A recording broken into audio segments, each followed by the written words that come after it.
19 सितंबर 2026 से मेरा ज्योतिष का एक कोर्स ज्योतिष अलंकार बाय आचार्य निखिल दत्याल स्टार्ट हो रहा है। जो लोग ज्योतिष को बृहद तरीके से जानना चाहते हैं, बेसिक तरीके से जानना चाहते हैं और ज्योतिष में अपने बेसिक्स को बहुत स्ट्रॉन्ग करना चाहते हैं, क्योंकि बिना बेसिक्स के ज्योतिष नहीं की जा सकती, उनके लिए कोर्स बहुत अनिवार्य है। बहुत विस्तृत कोर्स मैंने बनाया है। जो लोग इंटरेस्टेड हैं ज्योतिष सीखने में ऑनलाइन मेरे द्वारा, वो इस नंबर 9211790270 इस नंबर पर व्हाट्सएप कर दें। आपको डिटेल भेज दी जाएगी पीडीएफ के द्वारा। तो जो लोग उस डिटेल में दी गई जो भी जानकारी है उसमें इंटरेस्टेड होंगे, वो कोर्स को ज्वाइन कर सकते हैं। ओम गणेशाय नमः। ओम नमः शिवाय। मैं निखिल ज्योतिष आचार्य आप सभी का मेरे चैनल पर पुनः स्वागत करता हूं। आशा करता हूं कि आप सभी स्वस्थ होंगे। महादेव की कृपा आप सभी पर सदैव बनी रहे।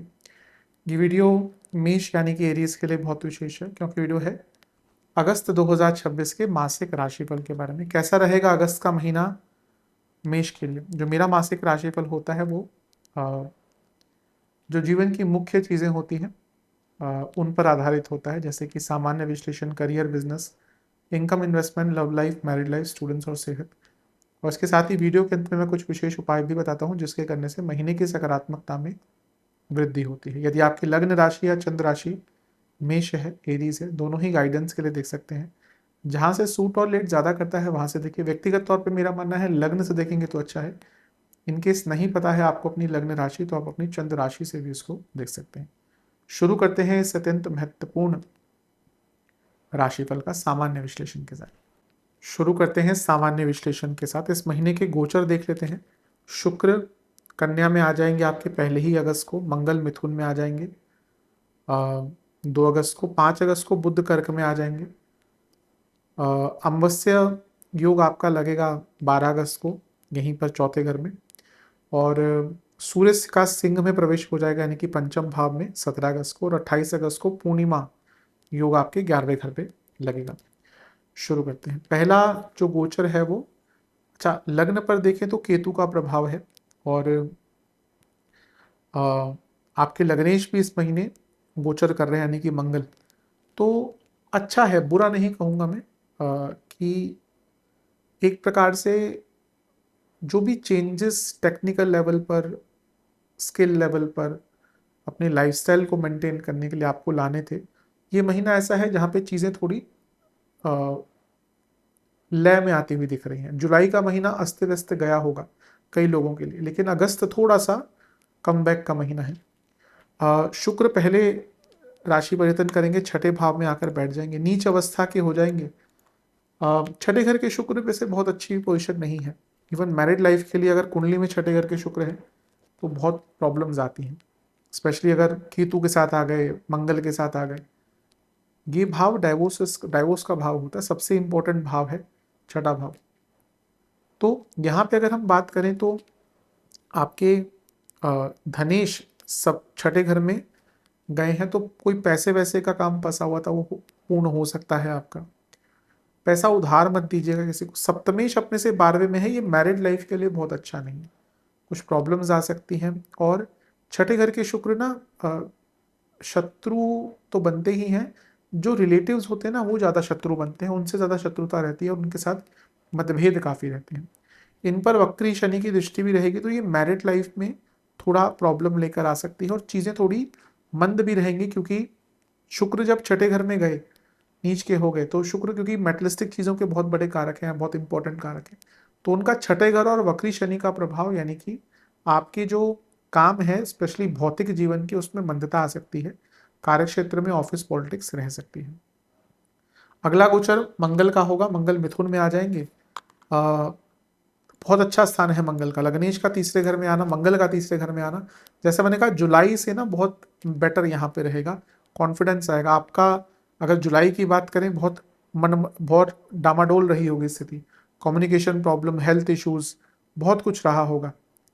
एक जो रिदम होती है जीवन की वो नहीं रही होगी, लेकिन अब जैसे चीज़ें काफ़ी बेटर होती हुई दिख रही हैं।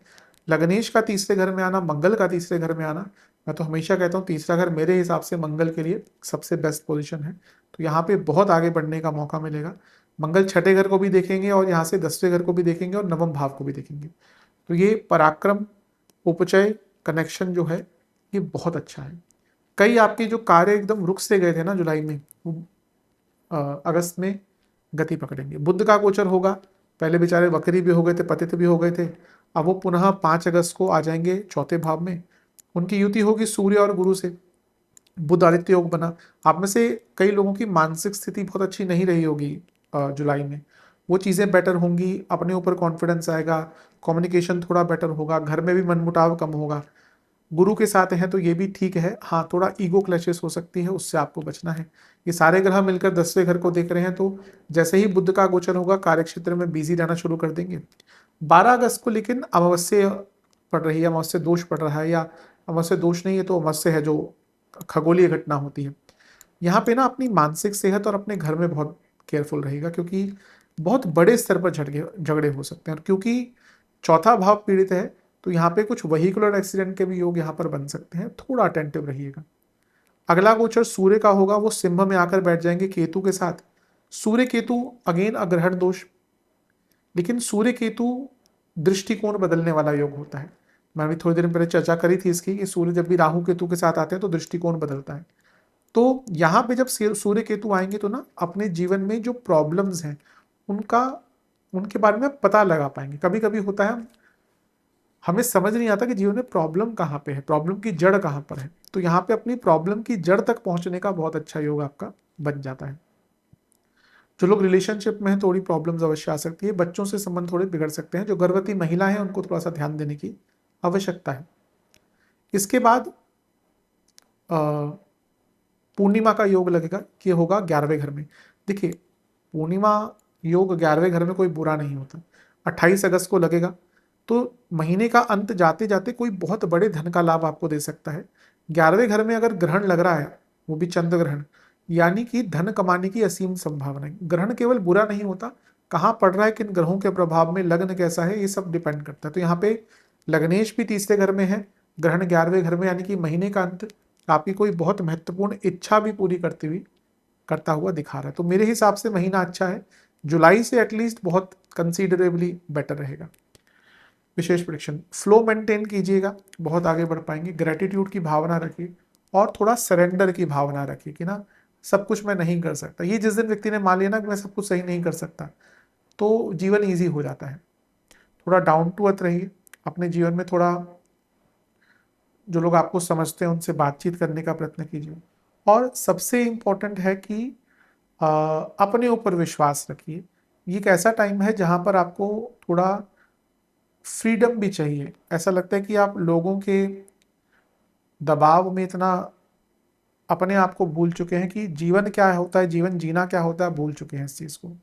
डाउन टू अर्थ रहिए अवश्य अवश्य, लेकिन इसका मतलब ये नहीं कि आप अपनी डिसरिस्पेक्ट अलाउ करें, क्योंकि ऐसा लग रहा है कि ऐसा आप कर रहे हैं कि लोग आपकी डिसरिस्पेक्ट भी करते हैं और आप उसको अलाउ कर देते हैं।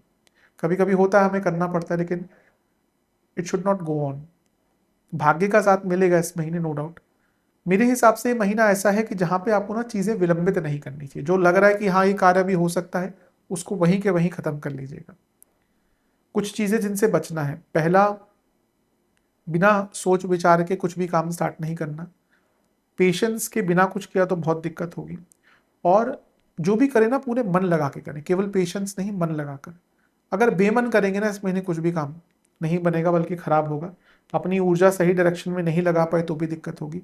और अनडिसाइसिव होकर भी आगे अगर बढ़े तो बहुत दिक्कत होगी। जितना डिसाइसिव रहेंगे इस महीना उतना आपको लाभ प्राप्त होगा। अटेंशन कई बार भ्रमित होगी, कई बार खराब होगी, तो जितना अटेंशन भी आप सही रखेंगे अपनी, उतना अच्छा रहेगा। महीना जैसे मैंने कहा जुलाई के कंपैरिजन में काफ़ी अच्छा है। चलते हैं करियर की तरफ। 10वें भाव के स्वामी वक्री हुए हैं जुलाई के अंत में। थोड़ी मंदता आएगी तो फोकस बनाकर रखिएगा, बहुत महत्वपूर्ण रहेगा। पहला गोचर शुक्र का है जो छठे घर में जाएंगे। कुछ एरियर्स के द्वारा पैसा आदि बढ़ सकता है आपका, लेकिन ऑफिस पॉलिटिक्स स्टार्ट हो जाएगी। नीच के शुक्र, वो भी अर्थ त्रिकोण में, भयंकर ऑफिस पॉलिटिक्स रहेगी, भयंकर। मंगल का गोचर होगा 2 अगस्त को। अब ये मंगल देखिए कनेक्शन उनका क्या है, अगर यहाँ पे शुक्र नहीं होते तो मैं कहता कि बहुत अच्छा है, लेकिन क्योंकि छठे घर में शुक्र है तो मंगल जो अष्टमेश है उनका प्रभाव छठे घर पर और शुक्र पर है जो नीच के हैं, और ये मंगल 10वें घर को और ये मंगल नवम भाव को भी कनेक्ट कर रहे हैं। कुछ ऐसा हो सकता है कि आपके कुछ कलीग्स आपके बॉस को आपके विरुद्ध भड़का दें और उससे आपके और आपके बॉसेस में मतभेद हो सकते हैं, तो इस चीज़ से बचिएगा, थोड़ा गुस्सा कंट्रोल कीजिएगा। मंगल तीसरे घर में आए हैं, उग्रता भी आती है, वेग भी आता है, तेज भी आता है, लेकिन बहुत व्यक्ति ओवर इम्पल्सिव हो सकता है, तो अपने एग्रेशन पर कंट्रोल कीजिएगा। जैसे मैंने कहा अभी 10वें घर के स्वामी वक्री ही हुए हैं तो गलतियां होने की संभावना बहुत ज़्यादा होती है। अगला गोचर बुध का होगा, बुध कर्क में आ जाएंगे चौथे घर में, ये ठीक है, उतना बुरा नहीं है, 2 उपचय भावों के स्वामी 10वें घर को देखेंगे और अब वो वक्री पतित अवस्था से निकल कर आ रहे हैं, तो जुलाई में जो गलतियां हुई, जो जॉब में डर लग रहा था, इनसिक्योरिटीज हो रही थी, वो बहुत हद तक कम हो जाएंगी। 12 अगस्त को सूर्य ग्रहण लगेगा, तो यहाँ पे क्या है ना, केयरफुल रहेगा, क्योंकि 10वें से सप्तम में सूर्य ग्रहण 2-4 दिन कुछ लोग झूठे आरोप आप पर लगा सकते हैं, तो उससे आपको बहुत बचना है। अगला गोचर सूर्य का होगा 17 अगस्त को आपके पंचम भाव में, 10वें से अष्टम में सूर्य केतु ग्रहण दोष, फिर से बॉसेस से मतभेद दिख रहे हैं।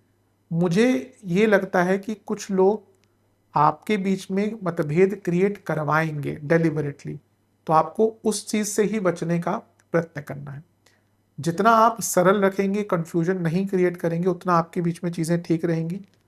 जहां आपने लोगों को या कलीग्स को अलाउ किया कि वो आप दोनों के बीच में टेंशन क्रिएट कर सके, तो वहां से दिक्कत बहुत ज़्यादा बढ़ जाएगी।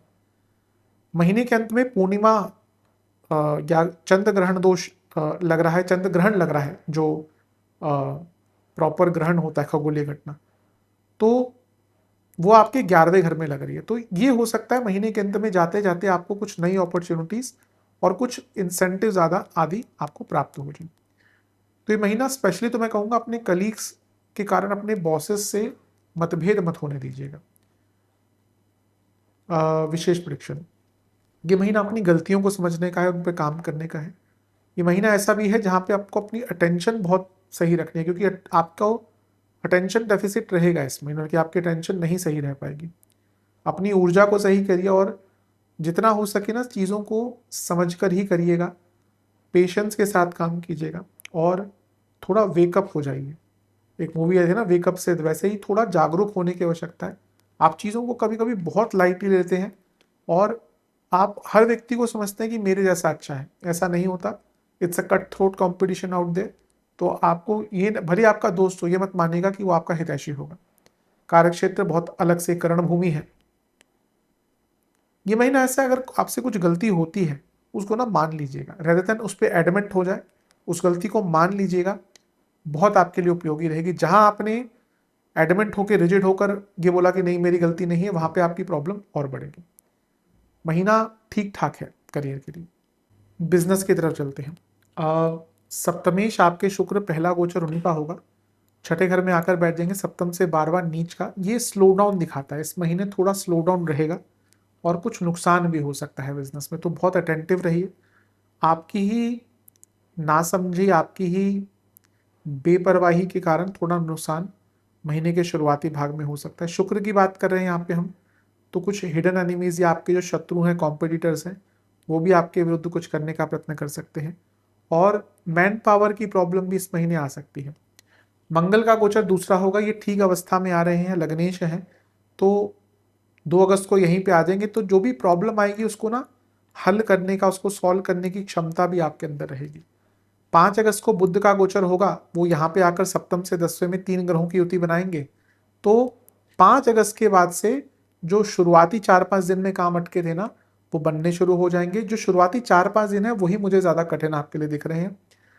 इसके बाद अमावस्या योग पड़ेगा, या अमावस्या पड़ेगी आपके चौथे घर में, यहाँ पे थोड़ी बाधा आ सकती है। सप्तम से 10वें में ग्रहण लग रहा है, सूर्य ग्रहण, सरकारी बाधा या कोई काम अटकना, रॉ मटेरियल खराब होना, या कुछ जो भी आप करते हैं उसके प्रोसेस में गड़बड़ी होना। इसके बाद सूर्य का गोचर होगा, वो आपके सप्तम से 11वें में आकर लेकिन केतु के साथ बैठ जाएंगे। ये महीना ऐसा है कि अगर आपको आपकी ऑलरेडी कोई सरकारी प्रॉब्लम्स चल रही है ना, उनको सॉल्व कर लीजिएगा। और इस तारीख के आसपास, 17 अगस्त के आसपास, कुछ बहुत नया ट्राई मत कीजिएगा। अगर कुछ नया ट्राई करना है तो जब पूर्णिमा को चंद्र ग्रहण लगेगा, यानी कि 28 अगस्त को, यहाँ पे क्योंकि ये राहु के साथ है और राहु का प्रभाव सप्तम पर है, तो अगर कुछ क्रिएटिव करना है तो यहाँ पे स्टार्ट कर सकते हैं। मेरे हिसाब से शुरुआती कुछ दिन बिजनेस के लिए बहुत अच्छे नहीं है, उसके बाद का जो समय है बिजनेस के लिए वो काफ़ी अच्छा है। विशेष प्रोडिक्शन, ये महीना प्रयास कीजिए कि बिजनेस में फ्लो बना रहे, जो कुछ पेंडिंग काम है वो पूरे हो जाएं, और अपने काम के ऊपर, अपने प्रोडक्ट्स के ऊपर आप विश्वास जगाएं। जितना हो सके आप अपनी एक अच्छी इंट्यूशन रखें, अच्छी एक सोच रखें बिजनेस के प्रति। और मेरे हिसाब से आपको थोड़ी गाइडेंस की आवश्यकता है। कोई ऐसा व्यक्ति है जिसको आपके बिजनेस के बारे में नॉलेज है, उनसे थोड़ा सलाह मशवरा लीजिए, आसपास कोई होते ही हैं। भाग्य का साथ मिलेगा, लेकिन शुरुआती 4-5 दिन, जैसे मैंने अभी थोड़ी देर पहले कहा, थोड़ा संभल के रहिए। कभी कभी होता है कि कभी नुकसान हो जाता है, कभी प्रॉफिट हो जाता है, बिजनेस तो ऐसा ही होता है। तो अगर शुरुआती कुछ दिन खतरनाक हैं या थोड़े नेगेटिव हैं, तो 5 तारीख के बाद उसकी भरपाई भी कहीं ना कहीं हो जाएगी। मेरे हिसाब से ना आप अपने पर्सनल और प्रोफेशनल लाइफ में थोड़ा डिफरेंस लाना शुरू कर दीजिए, क्योंकि बिजनेस करने वालों को ना ये कभी कभी बहुत दिक्कत होती है। दे कैन नॉट डिफ्रेंशिएट, और क्योंकि काम भी ऐसा होता है कभी कभी। लेकिन यहाँ पे अनिवार्यता दिख रही है कि आप अपनी पर्सनल और प्रोफेशनल लाइफ में थोड़ा मतभेद करना शुरू कर दें। उससे आपकी कई चीज़ें ना सॉल्व होना शुरू हो जाएंगी। चलते हैं इनकम इन्वेस्टमेंट एक्सपेंसेस के। इनकम के लिए महीना ठीक ठाक है, बहुत अच्छा नहीं कहूँगा, फ्लो नहीं आ पाएगा इनकम में। रुक रुक के पैसा आएगा। इन्वेस्टमेंट के लिए शुरुआती 10 दिन अच्छे नहीं हैं, बीच के 10 दिन भी अच्छे नहीं हैं, अंतिम 10 दिन थोड़े से ठीक हैं। खर्चे भरपूर होने वाले हैं। 12वें घर में एक ग्रह अभी वक्री हुआ है, तो अनिश्चित खर्चे होंगे। 12वें घर के स्वामी अभी अतिचारी हो गए हैं और वो 12वें घर को देख रहे हैं, तो 12वां घर ऑलरेडी एक अनकंफर्टेबल प्रभाव में है। तो खर्चे तो भयंकर आपके होने वाले हैं इस महीने में, अगस्त के महीने में। मेडिकल एक्सपेंसेस, यातायात, वहीकल, पेट्स हैं अगर आपके घर पे, उन पे खर्चा। हो सकता है घर में किसी को कुछ सीरियस मेडिकल कॉम्प्लिकेशंस हो, उन पे खर्चा। मैकेनिकल चीज़ों पे, इलेक्ट्रिकल चीज़ों पर बहुत खर्चा होता दिख रहा है। और अचानक से कुछ बहुत बड़ी मरम्मत करानी पड़ सकती है घर में, डॉक्यूमेंटेशन आदि पर बहुत खर्चा होता हुआ दिख रहा है। और यात्राएं भी आपकी लगी रहेंगी जिस पर खर्चा काफ़ी ऑब्वियसली आज के टाइम में तो होता ही है। चलते हैं लव एंड रिलेशनशिप की तरफ। No contact situation. देखिए, जिनका अभी अभी कुछ ब्रेकअप हुआ है, उनको तो मैं कहूँगा महीने के मध्य भाग से चांस है कि थोड़ा बातचीत हो सकती है। भाई अगर आप ऐसी अवस्था में हैं जहाँ 1 वर्ष हो चुका है और आपको उम्मीद है कि वो आएंगे, नहीं आएंगे, now it's time to be practical. अगर बहुत इल्यूजन, कुछ लोग आप में से कुछ लोग इल्यूजन में रह रहे हैं, ठीक है, कभी कभी होता है बातचीत बंद हो गई, 2-3 महीने, मैक्सिमम 4 महीने। लेकिन अगर आपकी ये अवस्था है कि 1 साल से ज़्यादा हो चुका है, बहुत लंबा अरसा हो चुका है, now it's time to move on. नए रिलेशनशिप के चांसेस हैं अगर आप थोड़ा इमोशनली रेडी हैं उसके लिए। तो केवल नाम मात्र के लिए रिलेशनशिप स्टार्ट मत कीजिएगा कि चलो सब कर रहे हैं तो मैं भी कूल बन के रिलेशनशिप स्टार्ट करता हूँ। अगर इस समय आप इमोशनली रेडी हैं तो भी कीजिएगा, क्योंकि क्या होता है ना कि रिलेशनशिप स्टार्ट होना जैसे बहुत कूल सा लगता है कि हाँ हर व्यक्ति आज रिलेशनशिप में आना चाहता है, पर कभी कभी होता है जब रिलेशनशिप स्टार्ट होता है फिर उसके बाद जब चीज़ें बदलती हैं तो व्यक्ति रेडी नहीं होता। तो if you are emotional ready then only go ahead. Relationship की बात है, शुक्र 6ठे घर में जा रहे हैं, थोड़ा उदासीनता दिखाता है, रिलेशनशिप में थोड़ा प्रॉब्लम दिखाता है, क्योंकि कारक है और ये वक्री शनि से दृष्ट है, 6ठा भाव है, तो ये प्रॉब्लम है। पंचम में केतु है। अच्छा, मंगल की दृष्टि हट जाएगी पंचम से तो लड़ाई झगड़े थोड़े कम होंगे 2 अगस्त से। बुध का भी गोचर थोड़ा ठीक है, क्योंकि एटलीस्ट वो वक्री अवस्था में, पतित अवस्था में नहीं रहे, तो थोड़ा इमोशनल लेवल पर जो मेल्ट डाउन हो रहा था पिछले 1 महीने में वो कम होगा। अमावस्या योग जो यहाँ पे लग रहा है, या अमावस्या जो लग रही है यहाँ पे 12 तारीख को, यहाँ पे केयरफुल रहेगा, क्योंकि यहाँ पे ना बाकी लोगों को, आपके जो बाकी रिलेटिव्स हैं, दोस्त हैं, बाकी कॉमन फ्रेंड्स हैं, उनके कारण आप दोनों के बीच में लड़ाई हो सकती है। और अंततः सूर्य का केतु के साथ मिलना 17 तारीख को ये भी दिखाता है कि यहां से ईगो क्लैशेस स्टार्ट होंगे, और पूर्णिमा पर जो ग्रहण लगेगा, चंद्र ग्रहण, ये दिखाता है कि महीने के अंत में ट्रस्ट इश्यूज आ सकते हैं। तो इन सब एरियाज पर ध्यान दीजिएगा। विशेष प्रेडिक्शन, ये महीना ऐसा है कि जहां पे ना आपको रोमांस वापस लाना है, क्योंकि शुक्र छठे घर में है। Lack of romance is dead relationship. कभी कभी होता है लोग रिलेशनशिप स्टार्ट कर लेते हैं फिर रोमांस खत्म हो जाता है। तभी मैंने कहा ना कि जब तक आप इमोशनली रेडी नहीं हो तब तक you should not start the relationship. वो जो शुरू की बटरफ्लाईज, डोपामीन सब रहता है ना, बहुत जल्दी खत्म हो जाता है। फिर लोग चिड़चिड़े हो जाते हैं, दो दो हफ्ते में चिड़चिड़े हो गए, क्योंकि आजकल रिलेशनशिप स्टार्ट बहुत जल्दी हो जाते हैं। पहले तो 6-6 महीने लग जाते थे टॉकिंग स्टेज पर, तब लगता था कि हाँ रिलेशनशिप आगे बढ़ेगा। आजकल तो यूं सब कुछ एकदम खत्म पहले होता है, शुरू बाद में होते हैं। मेरे हिसाब से ऐसा महीना है जहाँ पे आपको अपने पार्टनर की इमोशनल हेल्थ का ध्यान देना है, अपनी भी ध्यान देना है अवश्य। और दिखावे के लिए मत जिए कि ना इंस्टाग्राम पे स्टोरी अपडेट करनी है, नहीं। मैं तो कपल्स को बोलता हूँ कि ठीक है, वंस इन अ वाइल कर दी, मत किया। अगर आपका सब सही चल रहा है ना, मत किया कीजिए। ये भी मैं बोलता हूँ, अधिकतम जो लोग बहुत ज़्यादा डालते हैं ना, तो उनके मैरिड लाइफ में बहुत प्रॉब्लम भी, या लव लाइफ में बहुत प्रॉब्लम भी चलती है। तो बहुत ज़्यादा आई थिंक इंस्टाग्राम, बाकी आप कई चीज़ों को फ्लॉन्ट कीजिए। आई थिंक जो बहुत पर्सनल चीज़ें हैं ना, लेट देम बी पर्सनल। वो सोशल मीडिया है, आपकी पर्सनल लाइफ है। ये चीज़ लोगों को समझनी पड़ेगी। अब कुछ लोग समझ भी रहे हैं, क्योंकि अभी सोशल मीडिया लेट्स से कि 2017-18 से बहुत प्रेवलेंट हुआ, फिर कोरोना के बाद बहुत ज़्यादा चला। तो अब लोगों को उसको ना उसके साइड इफेक्ट्स भी दिख रहे हैं। जो फटीग है, सोशल मीडिया फटीग, वो लोगों में आ रही है, जो अच्छा है। इट इज़ सोशल मीडिया, वो पर्सनल मीडिया नहीं है आपका, इसको ध्यान रखिएगा। ये ऐसा महीना है जहां पे ना अटैचमेंट बहुत रहेगा। तो तभी मैंने रोमांस से स्टार्ट किया ना, don't let the romance between you two die. अगर रोमांस खत्म हो गया तो दिक्कत बहुत आएगी। चलते हैं वैवाहिक जीवन की तरफ, थोड़ा ध्यान दीजिएगा। मैंने शुरू में ही कहा था, सप्तमेश छठे घर में आ रहे हैं, जो अपने से 12वां स्थान है, नीच के हो रहे हैं, वक्री शनि से दृष्ट हैं। मैरिड लाइफ के लिए भी प्रॉब्लमेटिक है, डिटैचमेंट है ही। ऊपर से आपके जो भी लाइफ पार्टनर है उनकी सेहत के लिए भी अच्छा नहीं है। 2 अगस्त को मंगल दोष समाप्त हो जाएगा, ये एक अच्छी चीज़ है, थोड़ा बेटरमेंट रहेगा। बुध का कर्क में आना चौथे घर में, ये भी ठीक है। जो मतभेद बहुत हो रहे थे, एक इमोशनल हलचल बढ़ गई थी, घर में केवल लड़ाई झगड़े हो रहे थे जुलाई में, इन लॉज के कारण दिक्कतें आ रही थी, वो कम होगी। अमावस्या योग भी यहीं पे लग रहा है, तो ये 12 अगस्त के आसपास थोड़ा केयरफुल रहिए। यहाँ पे ना बहुत इमोशनल मेल्टडाउन हो सकता है। ये डेट्स बहुत संभल कर देखा कीजिए, जो मैं यहाँ पे बताता हूँ ना, इन्हीं डेट्स के 2-3 दिन के हेर फेर में चीज़ें होती हैं। तो यहाँ पे बहुत केयरफुल रहें, इमोशनल मेल्टडाउन हो सकता है। सूर्य का सिंह में आना सप्तम से 11वें में, ये ईगो क्लैशेस दिखाता है रिलेशनशिप में। पूर्णिमा योग महीने के अंत में, ये ट्रस्ट इश्यूज दिखाता है। तो महीना थोड़ा मिश्रित है, कि जहां थोड़ा अच्छा हो रहा है वहीं थोड़ा बुरा भी हो रहा है, तो थोड़ा मिश्रित रूप से रहेगा। जितना हो सके कम्युनिकेशन अपने पार्टनर से अच्छा रखें। जितना कम्युनिकेशन अच्छा रहेगा उतने आप दोनों के बीच में चीज़ें ठीक रहेंगी। विशेष प्रेडिक्शन, स्टेबिलिटी पर काम कीजिए। एक दूसरे से एक सोलमेट का कनेक्शन होना चाहिए। विश्वास बढ़ाइए अपने पार्टनर पर, अपने ऊपर। और रिकॉग्नाइज कीजिए कि गलतियां कहाँ पे हो रही हैं, कहाँ पे गड़बड़ हो रही है। मेरे हिसाब से बहुत अच्छा आप कर सकते हैं अगर आप दोनों ही, या एटलीस्ट जो देख रहा है आप में से, आप पहले ना अपनी गलती मान लीजिए।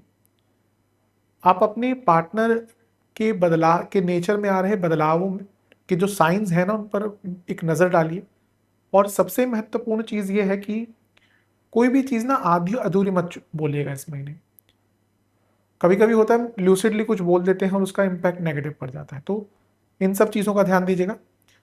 जो मेडिकल हेल्प से संतान प्राप्ति करना चाहते हैं उनके लिए गर्भ धारण के लिए महीना अच्छा है विद मेडिकल हेल्प। स्टूडेंट्स के लिए महीना एग्जाम से स्टार्ट करेंगे तो शुरुआती 10 दिन ठीक है, लेकिन यहाँ ना बहुत चीज़ें अस्थिर रहेंगी, इसलिए अपने टाइम टेबल पर ध्यान दीजिएगा। बीच का जो 10 दिन का टाइम है ये थोड़ा अनकंफर्टेबल है, प्रॉब्लम आ सकती है, अच्छा नहीं है टाइम। अंतिम 10 दिन ठीक है, लेकिन ज़्यादा दोस्तों के साथ टाइम मत वेस्ट कीजिएगा। महीना ठीक है, लेकिन छठे घर के शुक्र क्या है ना, कि जैसे ये छठे घर के शुक्र और वो भी नीच के, ये नीरसता ले आते हैं। तो ना अपने आप को नीरस मत होने दीजिएगा, उत्साह रखिएगा अपने अंदर। मंगल का गोचर बहुत अच्छा होगा 2 तारीख को। तीसरे घर के मंगल कंपटीशन के लिए अच्छे होते हैं, क्योंकि छठे घर को देखते हैं। बुध भी अब अच्छी अवस्था में आ चुके हैं, पुनः उच्च के गुरु के साथ बैठ जाएंगे 5 तारीख को, ये भी ठीक है। सूर्य ग्रहण का लगना चौथे घर में, ये थोड़ा प्रॉब्लमेटिक हो सकता है, फैमिली का सपोर्ट में भी आपको ना मिले। इसके बाद सूर्य का पंचम में आना, ये भी स्टूडेंट्स के लिए अच्छा है, ये महीना स्टूडेंट्स के लिए बेटर होता हुआ दिख रहा है। जो रिसर्च बेस्ड स्टूडेंट्स हैं, कोई गवर्नमेंट एग्जाम के लिए आप तैयारी करें, उनके लिए बहुत अच्छा टाइम है। 28 अगस्त को पंचम से सप्तम में चंद्र ग्रहण लगेगा। यहाँ पे क्या हो सकता है ना, आपसे कोई बहुत ब्लंडर हो सकता है, तो कुछ महत्वपूर्ण अगर महीने के अंत में है, उसकी तैयारी पहले कर लीजिएगा। एकदम अंत में जाकर आपने शुरू किया करना तो दिक्कत आ सकती है। विशेष प्रेडिक्शन, अपनी हेल्थ पर ध्यान दीजिए, आसपास बहुत बदलाव आ रहे हैं, उनके अनुसार अपने आप को बदलना शुरू कर दीजिए। और मेरे हिसाब से थोड़ा क्रिएटिव रहिए अपने जीवन में, बैलेंस लाइए, पेशेंस रखिए और शांत मन से, शांत एकाग्रचित होकर ही काम कीजिए। जितना आप अवेयरनेस के साथ इस महीने पढ़ते हैं, उतना आपको लाभ मिलेगा। जहां बिना किसी सोच समझकर, बिना किसी पहलू को जाने बस हाथ पांव मारे जाएंगे तो कुछ लाभ नहीं होगा। तो एक स्ट्रक्चर्ड वे में आगे बढ़ेंगे तो अच्छा रहेगा। सेहत की बात कर लेते हैं। इस महीने जिनको इन्फ्लामेशन रहता है, पैरों के रोग हैं, दांतों के रोग हैं, आंखों के रोग हैं, वीकनेस है जनरल, उनकी दिक्कत थोड़ी बढ़ेगी। हाँ, हृदय संबंधित रोग भी हैं तो थोड़ा सा ध्यान दीजिएगा। शुरुआती 10 दिन लाइफस्टाइल डिसऑर्डर, गले के रोग, बीपी, एस्थमा जिनको है,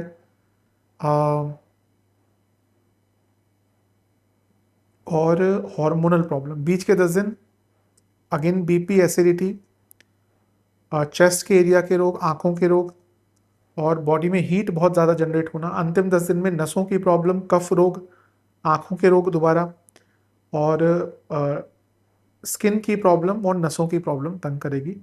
कुछ ऑटोइम्यून डिसऑर्डर है तो महीने के अंत में थोड़ा प्रॉब्लम, और महीने के अंत में इन्फेक्शंस भी दिख रहे हैं। उपाय के स्वरूप में आपको बजरंग बली को 2 चमेली के तेल के दिए, 2 घी के दिए अर्पण करने हैं। चारों दियों में कुछ इलायची के दाने, एक एक इलायची डाल लीजिएगा।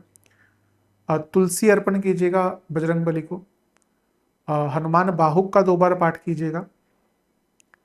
ओम रामदूताय नमः मंत्र का 108 बार जाप करके एक सुंदर कांड की पुस्तक हनुमान जी के मंदिर में अर्पण कीजिएगा।